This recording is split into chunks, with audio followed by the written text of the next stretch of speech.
കേരളത്തിലെ പ്രധാനപ്പെട്ട വിവിധ ദൃശ്യമാധ്യമങ്ങൾക്ക് കേരളത്തിൻ്റെ ബഹുമാനപ്പെട്ട മുഖ്യമന്ത്രി പിണറായി വിജയൻ അഭിമുഖം നൽകുകയുണ്ടായി.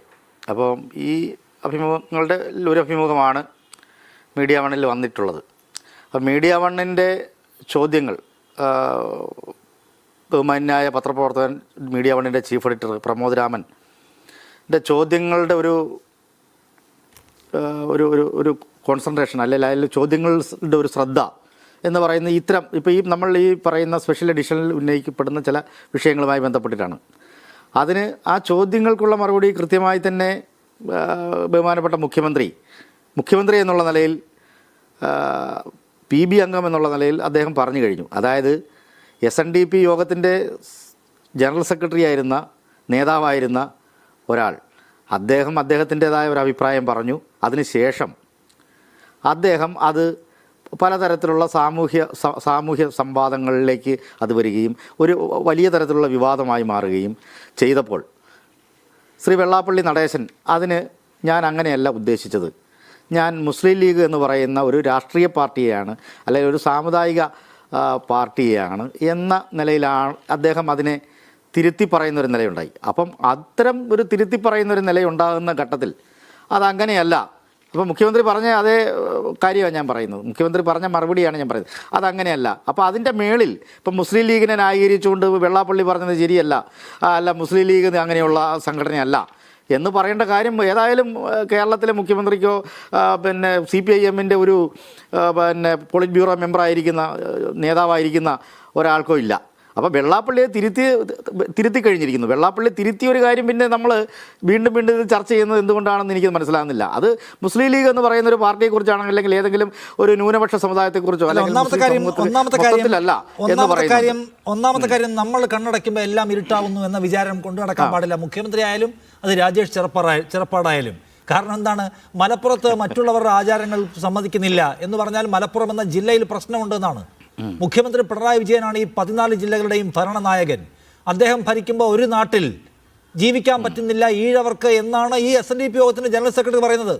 അങ്ങനെ ഒരു പ്രശ്നം കേരളത്തിലില്ല എന്ന് പറയാനുള്ള ബാധ്യത പിണറായി വിജയനില്ലേ? എന്താണ് അദ്ദേഹം പറയാത്തത്? അപ്പൊ അത് പറയേണ്ടതില്ല എന്ന് തീരുമാനിച്ചിരിക്കുകയാണ്. അതാണ് അവിടുത്തെ ക്വസ്റ്റ്യൻ. കാന്തപുരത്തിന്റെ കത്ത് വാങ്ങിച്ചിട്ട് ഭരിക്കുന്ന സർക്കാരാണ് ഇവിടെ ഉള്ളത് എന്നൊരിക്കൽ പറഞ്ഞില്ലേ? ഞങ്ങൾ കാന്തപുരത്തിന്റെ കത്ത് മേടിച്ച് ഭരിക്കുന്ന സർക്കാരല്ല എന്ന് പറയാനുള്ള ബാധ്യതയില്ലേ? അത് അദ്ദേഹം പറയുന്നില്ല. അപ്പൊ സത്യത്തിൽ വെള്ളാപ്പള്ളി നടേശൻ പറഞ്ഞിട്ടുള്ള വർഗീയതയെ വിഭാഗീയതയെ തള്ളിപ്പറയാൻ ഒരുക്കമല്ല എന്ന നില സ്വീകരിച്ചുകൊണ്ടാണ് ഈ തെരഞ്ഞെടുപ്പിൽ CPIM മുന്നോട്ട് പോകുന്നത്. നോക്കൂ, എന്നിട്ട് നിങ്ങൾ പറയാണ് ഇതൊക്കെ അഭിപ്രായങ്ങളല്ലേ എന്ന്. അങ്ങനെയാണെങ്കിൽ ഈ രാജ്യത്ത് RSS പറയുന്ന എല്ലാ വർഗീയതയും RSSന്റെ അഭിപ്രായമല്ലേ? അഭിപ്രായമായിട്ട് കണ്ടെങ്കിൽ വിട്ടാൽ പറയും. എന്തിനാണ് എതിർക്കുന്നത്? RSS മുന്നോട്ട് വെക്കുന്ന വർഗീയതയെ എതിർക്കേണ്ടതുണ്ട് എന്ന നയപരിപാടിയുള്ള പാർട്ടിയല്ലേ CPIM? എന്തിനാ RSS ഒരു അഭിപ്രായം പറയുന്ന സംഘമായിട്ട് വിടാത്തത് എന്താണ്? അപ്പോൾ കേരളത്തിൽ നിങ്ങളുടെ ഇലക്ഷൻ പൊളിറ്റിക്സും ഒരു കൺസോൾട്ടേഷൻ പൊളിറ്റിക്സും കളിക്കുകയാണെന്ന് പച്ചവെള്ളം കുടിക്കുന്ന ആൾക്കാർക്ക് മനസ്സിലാവില്ലേ? അവിടെയാണ് നമുക്ക് തെറ്റിപ്പോകുന്നത്. കാരണം RSS എന്ന് പറയുന്ന ഒരു വർഗീയ അഭിപ്രായം മാത്രം പറയുന്ന ഒരു സംഘടനയല്ല. വർഗീയമായി അതിപ്പോൾ അതിൻ്റെ അകത്ത് പ്രമോദ് രാമനായിട്ടുള്ള ഇൻ്റർവ്യൂവിൽ തന്നെ പിന്നെ ബഹുമാനപ്പെട്ട മുഖ്യമന്ത്രി പറയുന്നുണ്ട്. അപ്പോൾ RSS എന്ന് പറയുന്ന ഒരു സാംസ്കാരിക സംഘടനയാണെന്നാണ് RSS പറയുന്നത്. നമ്മളാരെങ്കിലും ആ രീതിയിലുള്ള നിലപാടല്ലല്ലോ.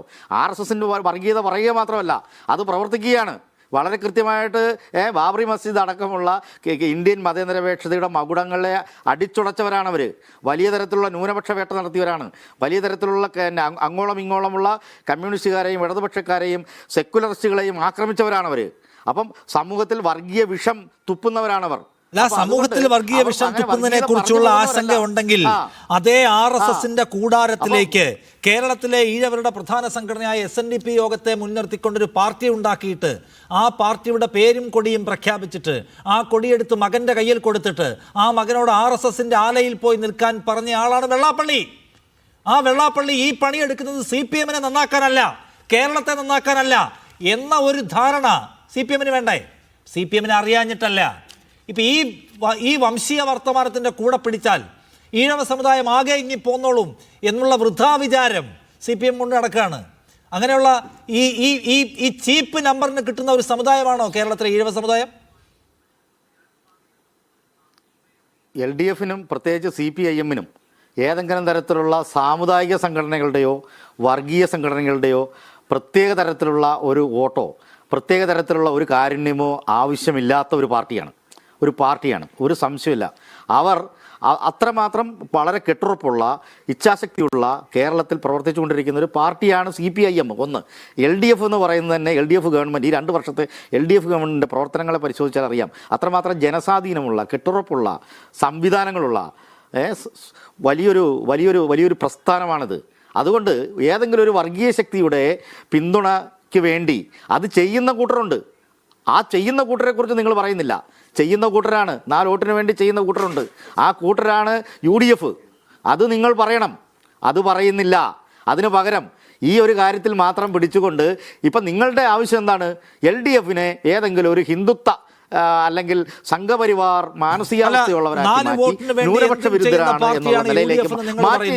അല്ല, അതെന്താ ഒരു ഉദാഹരണം പറയാമോ?